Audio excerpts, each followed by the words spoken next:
하시고 이렇게 잘 오셨습니다. 아주 훌륭하십니다. 자, 은혜의 담비로 충만하시기를 원합니다. 앞뒤 좌우로 한번 인사하시죠. 은혜의 담비로 충만하시기를 원합니다. 네. 네.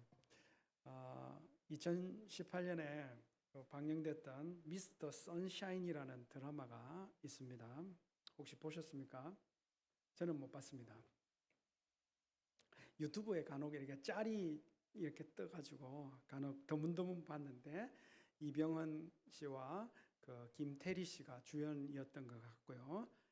아주 유명한 작가죠. 김은숙 작가의 극본으로 진행이 돼가지고 그런지 대사 한마디 한마디가 주옥 같은 대사들이 참 많았던 것 같아요. 1900년부터 1907년까지 이 대한제국시대 의병 이야기를 다룬 작품인데, 그래서 그 시대의 어떤 풍경, 그리고 대한제국의 왕실, 그리고 고종 이 모습이 종종 이렇게 나옵니다. 참 국제적으로 격변하는 시기인데 그런 어떤 격변하는 시기의 상황들을 제대로 잘 파악하지 못하고 있다는 것 참 안타깝고, 일국의 왕인데 얼마나 나약한가 하는 것들도 참 안타깝고, 그래서 이리 휘둘리고 저리 휘둘린 수밖에 없던 그런 것들도 참 안타까웠습니다. 친일파 이완익으로 나오죠. 그 아주 주요 보직인 그 외부 대신 자리를 자기가 앉고 싶어가지고 친일파 조정 중신들을 막 휘어잡습니다. 그래가지고 고종한테 막 청구를 하게 하거든요. 거의 뭐 급박 수준의 그런 청구를 통해서 고종이 어쩔 수 없이 이렇게 이완익을 외부 대신으로 임명하게 되는데, 그 임명받는 자리에 고종이요, 일제가 조정을 확 점령해오는 그 환상을 보고 아주 두려워하는 그런 장면이 인상이 남습니다. 왜 이리 휘둘리고 저리 휘둘리느냐. 그 결국에는 안타까운 그런 상황들이 계속되는 거거든요. 제가 미스터 선샤인 보라고 얘기하는 건 아니고, 참 나라의 멸망을 앞둔 풍전등화 같은 이 상황 가운데서 이 시드기야가 하고 있는 모습이 정말 그런 것과 비슷하게 흘러간다 하는 그런 모습을 보고 생각한 것입니다. 자, 와가지고 이렇게 하자 이러면 뭐 그래라 하고, 저렇게 하자 이러면 막 그래라 하고. 37장 앞에 보면요, 고관들이 예레미야를 잡아가지고 서기관 그 요나단의 집에 옥으로 삼고 있는 거기에 가둡니다. 오늘도 거기에 보내지 말라고 얘기하라 하잖아요. 그런데 또 뒤에 오늘 말씀 위쪽에 보면요, 왕의 아들 말기야의 구덩이에다가 또 예레미야를 끌어다가 처박아 였는 그런 모습도 나오거든요. 뭐 아무나 자기가 마음에 안 드는 사람을 그냥 잡아들여가지고 매질도 하고 감금도 하고, 그러니까 이 나라의 사법권이나 행정권이나 이런 거 다 엉망이 됐다는 거죠. 게다가 이 왕이 하는 말이 뭡니까? 위에 보면 5절에 이렇게 얘기해요. 시드기야 왕이 말하기를, 보라, 그가 예레미야입니다. 그가 너희 손에 있으니까, 너희 안에 있으니까 왕은 조금도 너희를 거스를 수가 없느니라. 참, 너희 하고 싶은 대로 다 하라는 거잖아요. 왕이 스스로 통제권을 내려놔 버리니까 어떻게 나라를 다스릴 수가 있겠습니까? 왜 이렇게 됐을까요? 왜 이렇게 됐을까요? 네, 궁극적으로는 하나님의 말씀을 듣지 못하기 때문에 그렇다 하는 것입니다. 이 시대에 자기를 왕으로 세워졌습니다. 바벨론으로 의해서 세워졌는데 바벨론 때문일까요? 사람 때문일까요? 아니요. 이런 툭 던져져 있는 듯한 그런 상황을 만났지만 바로 그곳에, 여러분, 그곳에 우리를 세우신 이유는, 그 세우신 분은 하나님이시라는 사실을, 하나님의 주권 안에 있다는 사실을 꼭 믿으실 수 있기를 바랍니다. 네, 우리가 원치 아니하는 상황 가운데 지금 살고 있는 이 이유는 뭘까요? 환경 때문입니까? 사람 때문입니까? 아니요. 우리의 모든 삶의 현장에 이곳에 툭 던져져 있는 이유는, 우리를 여기다 세우신 이유는 하나님의 주권 안에 있다는 사실을 꼭 믿으실 수 있기를 바랍니다. 그러므로 여러분 반드시 하나님이 왜 세우셨는지, 하나님이 어떻게 하기를 원하시는지 하나님께 들을 줄을 알아야 한다 하는 것이죠. 시드기야는 못했어요. 왜 하나님 말씀을 못 들었을까요? 왜 하나님 말씀을 이렇게 말씀대로 사는 게 이렇게 시드기야에게는 어려웠을까? 먼저는 시드기야에게 있어서 최우선적으로 본 게 사람이기 때문에 그렇습니다. 하나님을 찾지 않아요. 하나님께 묻지도 않아요. 늘 사람만 찾습니다. 여러분, 하나님 찾지 않거든요. 언제나 사람의 소리를 들을 줄 알았지 하나님의 말씀을 들을 줄을 몰랐다 하는 것이죠. 시드기야가 여러 번 예레미야를 부르거든요. 그리고 하나님 말씀 있냐 막 물어봅니다. 그래서 여러 차례 예레미야가 하나님 말씀 이렇다 하고 얘기를 해요. 시드기야는 드러낼 줄을 모르는 겁니다. 들을 줄을 몰라요. 왜요? 사람의 말만 들었기 때문에 그렇습니다. 사람의 말만. 14절에 하나님께서 사람들을 보내서 예레미야를 다시 또 부릅니다. 그리고는 여호와의 성전에 들어가는 셋째 문에 은밀하게 데려오게 하는 거죠. 이 성전 셋째 문은 아마도 왕이 성전에 들어갈 때 전용 문인 것 같아요. 왕이 통행하는 문인 것 같습니다. 그러니까 아무도 모르게 예레미야를 만날 수 있는 비밀 장소가 되는 거죠. 그곳에 비밀한 곳에 이렇게 불러가지고 묻는 겁니다. 은밀하게 내가 물어볼 테니까 한마디도 숨기지 마라. 은밀하게 불러놓고 나한테는 한마디도 숨기지 마라. 그런 거 모순적이죠. 여러분 혹시나 알고 있는 비밀을 니만 알아라 이렇게 하고 탁 얘기하잖아요. 다 아는 거 아시죠? 다 아는 비밀이 되는 겁니다. 그렇죠. 이게 모순적인 겁니다. 예레미야가 그렇게 얘기를 해주지만 딱 왕이 예레미야 알아요. 그걸 얘기해 주면 왕이 혹시 나를 죽이지 않을까 걱정도 되고요. 더해서 그렇게 하나님 말씀으로 권해줘봐야 왕이 받지 않을 것이라는 사실도 압니다. 그걸 또 아니까 시드기야가 꼭 나한테 얘기하라고 맹세까지 합니다. 비밀 맹세, 그것도 비밀 맹세, 비밀이 맹세했다 이렇게 나오잖아요. 안 지킬 거 아는데 뭐죠. 그리고 나서는 또 나중에 예레미야 말을 다 듣고 나서 24절쯤 후반에 보면 내가 한 말, 우리가 나눈 말 누구도 알게 하지 마라. 그렇게 명령합니다. 게다가 고관이 너를 불러서 이렇게 물으면 이렇게 대답을 해라고 코치까지 해주는 것입니다. 왜 그랬을까요? 시드기야는 사람의 도움, 사람의 위로, 사람이 편들어주는 것 이런 것만 원하는 거예요. 물론 하나님께서 사람을 통하여 도움도 주시고 위로도 주시고 사람을 통하여 편을 들어주시기도 하지만 궁극적으로 그것은 사람이 주는 것 아니잖아요.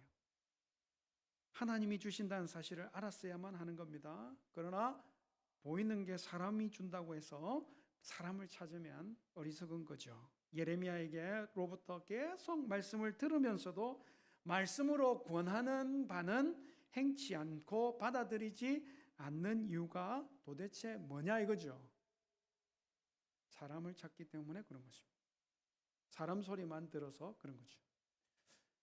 사람 소리만 쫓다가 사람의 말만 듣다가 망한 대표적인 사람이 사울 왕이죠. 사울 왕. 아말렉을 진멸하라고 명령했습니다. 하나님 명령하셨는데 백성들 모아서 아말렉을 진멸하러 나섰습니다. 하나님이 명령하신 전쟁이니까 얼마나 쉽게 또 전쟁을 이기게 됩니까? 그러나 진멸하라 하셨잖아요. 소나 양이나 모든 것 남녀노소까지 아무도 살려두지 말고 싹 진멸하라고 했는데 다 진멸하지 않고 보기에 쓸만하고 좋아 보이는 것들은 또 다 살려옵니다. 그 소식을 또 기도하다가 사무엘이 들어요. 그래가지고 사울 왕을 맞으러 달려나가니까 승리에 취해서 오던 사울 왕이 사무엘을 보자마자 제가 여호와의 명령을 다 지켜 행하였습니다. 그러고 있습니다. 내게 들려오는 이 양의 소리, 소의 소리는 뭡니까? 그거요. 백성들이 하나님께 제사하려고 좋은 것들만 좀 골라서 가져왔고 나머지는 다 진멸했습니다. 그때 아주 우리 잘 아는 유명한 말씀 하시죠. 사무엘상 15장 22절입니다. 같이 한번 읽어보겠습니다. 시작. 사무엘이 이르되 여호와께서 번제와 다른 제사를 그의 목소리를 청종하는 것을 좋아하심같이 좋아하시겠나이까. 순종이 제사보다 낫고 듣는 것이 순양의 기름보다 낫습니다. 왕이 하나님 말씀을 버렸으니, 왕이 하나님 말씀 들을 줄 모르니 왕도, 하나님도 왕을 버려서 왕이 되지 못하게 하실 겁니다. 그랬더니까 이게 그제서야 또 그 사울 왕이 그 마음에 있는 것, 속마음을 이실직고하는 것입니다. 제가 잘못했습니다. 제가 하나님 말씀을 안 들은 이유는, 어긴 이유는 내가 백성을 두려워하여 그들의 말을 청종했기 때문입니다. 백성을 두려웠다는 겁니다. 백성이 두려운 거죠. 사울을 따라서 아말렉 전쟁을 치르러 나간 백성들이 어떻게 했다는 것입니까? 전쟁을 하고 목숨을 걸고 지금 전쟁하는데 우리한테 돌아올 보상이 아무것도 없겠네. 왕은 뭐 하는 거야 도대체? 전쟁을 하면 보상이 있거든요. 항상 고대 전쟁에는 전쟁을 하면요, 이기는 쪽이 진 쪽의 모든 것을 약탈하고 탈취하잖아요. 그래 전리품을 챙기는 것입니다. 전쟁이 이기면 갑부가 되는 거거든요. 그러니까 아말렉 전쟁을 명령했는데 모든 것을 진멸하라네요. 전리품이 아무도 없는, 전리품을 아무것도 얻을 수 없는 전쟁이었던 겁니다. 백성들이 불만을 가지게 되는 거죠. 여러분, 하나님의 명령, 모든 것을 진멸하라 하는 그 명령, 그리고 백성들의 불만, 왕은 어느 것을 들어야 될까요? 왕은 어느 것을 들을 수 있을까요? 어느 쪽을 선택하겠습니까? 사울 왕에게는 하나님이 명령하는 소리보다 백성들의 불만의 소리가 훨씬 더 크고 잘 들린 겁니다. 시드기야에게서도요, 예레미야를 통하여 주시는 하나님의 말씀보다 고관들이 하는 이렇게 합시다 저렇게 합시다 하는 그런 소리가 훨씬 더 잘 들린 겁니다. 왜 그럴까요? 잘 들리는 쪽으로 따라 살 수밖에 없는 겁니다. 왜 사람의 소리가 하나님의 소리보다 훨씬 더 크고 뚜렷하게 들립니까? 하나님의 말씀을 제대로 경험해 본 적이 없기 때문인 거예요. 여러분, 하나님의 말씀을 듣고 그대로 살아본 적이 있어야 하나님의 음성이 내게 어떻게 들리는지를 안다고요. 하나님의 말씀을 분별해내지도 못하고 하나님의 말씀이 내게 어떻게 임하는지, 어떻게 오는지, 어떻게 들리는지도 경험해 본 적이 없으니까 하나님이 아무리 말씀하셔도 그 말씀은 안 들리는 겁니다. 시드기야가 계속 예레미야를 불러서 말씀 좀 전해달라고 그렇게 하잖아요. 그러나 안타깝게도 시드기야는 예레미야를 통하여 주시는 하나님의 말씀을 알아들을 재간이 없은 거예요. 왜 이렇게 안타깝고 왜 이렇게 답답하죠? 왜 그걸 그렇게 많이 듣고 있는데도 못 알아듣나요? 여기 성경에 적힌 시드기야야 이미 지난 사람이니까 틀렸고, 오늘 이 시대를 살아가는 나는 어떠한가? 오늘 나는 하나님이 내게 주시는 하나님의 말씀을 정확하게 알아듣고 계십니까? 우리의 일상에서 계속해서 하나님의 말씀을 듣고 순종하는 습관이 없으면 여러분, 나라의 운명이 왔다 갔다 하는 순간에 왕으로서 반드시 하나님의 말씀을 들어야 되는데 그때 하나님의 말씀을 들어낼 재간이 없는 거예요. 그런 것과 똑같이 우리의 삶에 정말 중대한 결정을 하거나 우리의 삶을 확 바꾸어 놓을 만한 엄청난 선택을 해야 할 때에 하나님 말씀 듣기에 실패하는 겁니다. 사람의 소리로밖에는 안 듣기 때문에, 늘 들어왔던 소리가 사람의 소리이기 때문에, 늘 사람 소리만 들어왔기 때문에 사람 소리로만 들리는 거죠. 하나님이 나에게 어떻게 말씀을 주시는가, 듣는 귀가 열려 있는가 하는 것입니다. 그것은 여러분 평소에 훈련하지 않으면 안 돼요. 그 열린 귀는 평소에 훈련하셔야만 열리는 겁니다. 절대로 급할 때 꼭 들어야만 할 때 그냥 확 열리는 게 아니라는 사실을 꼭 기억하실 수 있기를 바랍니다. 우리의 늘 일상에서 평소에 늘 하나님의 말씀을 묵상하고 그 말씀을 기도하며 그 말씀대로 기도하면서 그렇게 우리의 일상 가운데 단 한 번이라도 그 말씀대로 순종하여 보는, 실천하여 보는 그런 경험들을 통하여서 열리는 것을 깨달을 것입니다. 하나님 내게 이렇게 말씀하시는구나. 여러분 그것이 하나님의 음성을 듣는 귀가 있는 사람이 되는 줄 믿습니다. 시드기야에게는요, 지금이 바로 그 아주 절체절명의 하나님 말씀을 꼭 들어야 되는 중요한 시점이거든요. 이 이후에는 시간이 없어요. 기회가 없어요.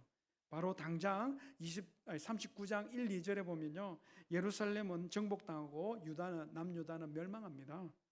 시드기야가 그렇게 두려워하고 있는 그 모든 수치와 치욕을 다 당하고 죽어요. 지금이 마지막 기회라고요. 어쩌면 우리에게도 마지막 기회가 될지도 모릅니다. 반드시 하나님의 말씀을 듣고 그 말씀을 붙들어야만 살 기회를 잡는다는 사실을 꼭 기억하실 수 있기를 바랍니다. 그러나 시드기야는 안타깝게도 끝내 말씀을 못 알아듣고 여러분 말씀을 거부하는 선택을 합니다. 왜 이렇게 됐습니까? 여러분 사람으로부터 받게 될 조롱에 대한 두려움도 그 마음에 있었다고 하네요. 19절에 보니까 그렇게 나옵니다. 시드기야 왕이 예레미야에게 이르되 나는 갈대아인에게 항복한 유다인들을 두려워하노라. 염려하건대 갈대아인이 나를 그들의 손에 넘기면 그들이 나를 조롱할까 하노라. 지금까지 남유다에는요 이미 2차례 이상 포로로 잡혀가고 바벨론 각 지역에 퍼져 있는 유다 백성들이 다니엘, 에스겔 이런 사람들을 포함해서요 수많은 사람들이 있는 겁니다. 북이스라엘은 722년에 이미 아수르에게 멸망해서 그때 엄청난 유대인 디아스포라가 발생했거든요. 온데 흩어져 있잖아요. 다들 나라가 힘이 없고 국력이 약해져 가지고 그렇게 잡혀가고 흩어지게 된 겁니다. 희한하게도 이스라엘 땅에 남아있는 이 사람들 중에서는 이상한 생각인 거예요. 왜요? 그렇게 잡혀간 사람들을 조롱하는 마음이 있는 겁니다. 어떻게? 야, 너희는 하나님이 안 지켜주셔서 그렇게 포로로 잡혀간 거고 우리는 하나님 지켜주셔서 이 땅을 지금 지키고 있는 거야. 이렇게 지금 조롱하는 마음이 있다는 거죠. 우리나라 욕에도 그 환양니언이라고 하는 욕이 있습니다. 병자호란의 나라가 아무 힘도 못 쓰고 속수무책으로 순식간에 초토화되잖아요. 엄청난 수탈이 일어나고 수많은 급탈들이 일어나고 수많은 여성들이 자결하고 그랬답니다. 전쟁의 참혹함이라는 것은 여러분 어떻게 말로 다 할 수 있겠습니까? 그 호란 때에 강제로 끌려간 조선의 여성들이요 30만 명이 넘었다는 것으로 기록이 전해지고 있습니다. 끌려간 여성들은 전부 창기로 노예로 그렇게 팔려다니면서 그렇게 살았다 합니다. 그 중에 아주 일부가 자기 그 높은 몸값을 그렇게 지불하고 천신만고 끝에 고향으로 돌아온 몇몇 사람이 있는 거죠. 그런 여인들을 여러분 따뜻하게 보담아 주지는 못할 망정 절개를 잃고 오랑캐 땅에 끌려갔다가 돌아온 여자라 하여 환향여, 결국 경멸조가 되어서 환양니언이 된 겁니다. 끌려가고 싶어서 끌려갔습니까? 나라 힘이 없고 왕이 그런 식으로 다스리고 앉아 있으니까 그렇게 된 거죠. 지금 이 시드기야의 걱정이 뭐라고요? 내가 그 사람들한테 조롱을 당할까 두렵다. 우리 보고 포로로 잡혀가가지고 하나님 버렸다고 우리를 조롱하더니 뭐 너희도 별거 잘난 거 없네. 그렇게 조롱을 당할까봐 겁이 난다는 겁니다. 오로지 여기는 자기 위신, 자기 안위뿐입니다. 백성을 사랑하고 백성을 위한다라는 것은 진짜 눈곱 하나만큼도 없잖아요. 내가 조롱을 당할까봐, 내가 무시를 당할까봐, 내가 부끄러워질까봐 걱정이요, 두렵고 그런 마음으로는 여러분 하나님의 말씀을 드러내거나 지켜내거나 하는 것은 불가능한 것입니다. 두려움의 근거에는 철저한 자기 사랑이 있는 거죠. 자기 연민이 있다는 것입니다. 엊그저께 우리 몇몇 성도님들과 함께 진해에 있는 주기철 목사님 기념관을 탐방하고 온 기회가 있었습니다. 일제의 그 집요한 신사참배 강요를 굳건하게 또 배척하시고 하나님 섬기겠다고 굳건하게 지키내셨던 주기철 목사님, 그 엄청난 믿음의 투쟁에 마음이 숙연해질 수밖에 없었는데요. 총 4번에 걸쳐 가지고 이 검거를 당하고 옥고를 치르시면서 총 합해서 5년이 넘는 동안 온갖 고문을 받으셨습니다. 마지막 4번째 금속 당할 때는요, 더 이상 이 몸이 견디지 못하겠다 하는 것을 아시고 유언을 남기시고 그렇게 가신 거죠. 아내에게 어머니와 아이들을 부탁하고요. 이제 들어가면 나는 소천할 것입니다. 내가 소천해서 천국에 가면 한국 교회를 위해서 기도하겠습니다. 그렇게 말씀하시고 들어가셨어요. 그 안내해 주시는 분의 설명 중에 아주 인상적이었던 말이 뭐냐면, 그냥 일반적인 사람이었다면 신사참배해라 했는데 안 해. 그럼 바로 죽였을 거예요. 그런데 주기철 목사님은 고문만 막 하지, 딱 죽기 직전까지만 고문하지 죽이지는 않는다는 거죠. 왜요? 주기철 목사님의 영향력을 이용하려고 했기 때문에 그렇습니다. 어떻게 해서든지 주기철 목사님의 이 신사참배 그거 해도 된다, 괜찮다라고 하는 한마디만 하면 된다는 거죠. 그러면 얼마나 많은 사람들이 신사참배하겠습니까? 주기철 목사님도 그걸 알기 때문에 그 모진 고문, 신사참배를 하라고 막 괜찮다. 심지어는 몇 날 며칠을 잠을 못 자게 한대요. 완전히 잠을 못 자게 하고 그렇게 있는데 그 앞에다가 딱 앞에다가 이렇게 신주를 딱 갖다 놓는답니다. 딱 졸아서 이렇게 고개를 까딱하면 이 신주에 지금 절했다. 이렇게 하려고. 이런 짓까지 했답니다. 주기철 목사님 울면서 기도했습니다. 주님, 제가 알지 못하고 한가할 수 없는 상황 가운데 했던 사소한 행동마저도 죄가 되지 않게 저를 지켜주십시오. 주기철 목사님 안 되니까 가족들을 이용했습니다. 사모님과 아들들 감옥에 데려와 가지고 회유를 하는 겁니다. 주기철 목사님 데리고 나가라. 우리가 석방시켜 주겠다. 정말이냐? 정말이다. 치료도 다 해주고 집까지 차로 또 모셔다 주겠다. 한 가지 작은 부탁은, 차로 지나다 보면 평양 신사 앞을 지날 건데 신사를 지날 때 창문을 조금 내리고 석방해 줘서 고맙다고 고개만 한번 까딱 이렇게 하면 됩니다. 사모님 절대로 안 되는 것입니다. 딱 잘라서 거절하니까 그래 너네도 한번 고통을 당해봐라 하고는 사모님과 아들이 보는 앞에서 주기철 목사님을 거꾸로 매달아 놓고 모진 고문을 그냥, 아버지가 그렇게 고문을 당하는 모습에 충격을 받은 아들은 10년이 넘게 실어증을 앓았다고 합니다. 주기철 목사님이 순교할 수 있었던 것은 주기철 목사님의 순교를 위한 넉넉한 믿음 때문이겠죠. 꼭 그것만은 아닐 겁니다. 주 목사님의 일사가고 기도에는요, 끊임없이 연약한 자기의 믿음을 붙들어 주시도록 날마다 부르짖는 기도의 제목들이 있습니다. 저 한 목숨 지키려고 했다면 여러분 정말 이미 오래전에 신사참배하고 풀려났었겠죠. 그러나 일사각오는 하나님을 향한 충성과 한국교회와 성도들 향한 사랑이 있었던 겁니다.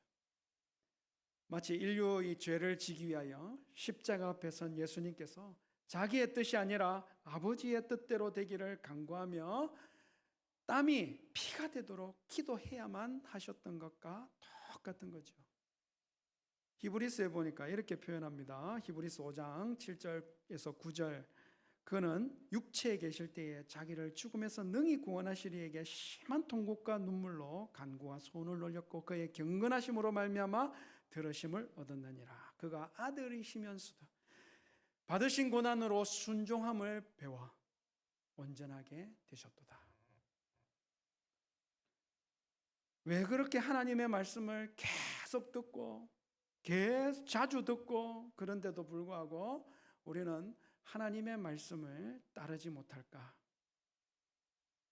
시드기야는 나는 갈대아인에게 항복한 유다인들이 두렵고 염려하건대 갈대인 나를 그들의 손에 넘겨서 조롱을 받을까 두렵다.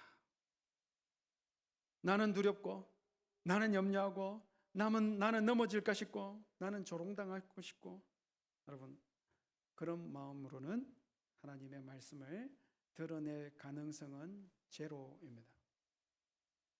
사랑하는 성도 여러분, 우리는 순종하려면 하나님의 말씀을 들으려면 결단이 필요하다는 사실을 꼭 기억하실 수 있기를 바랍니다. 죽으면 죽으리라. 이르면 이르리라. 그리 아니하실지라도 주님 말씀하시면 여러분 그런 결단에 들려주시는 하나님의 말씀에 순종하실 수 있는 우리 성도님들 되시기를 주의 이름으로 축복합니다. 한번 기도할까요? 하나님, 주님 말씀 들려주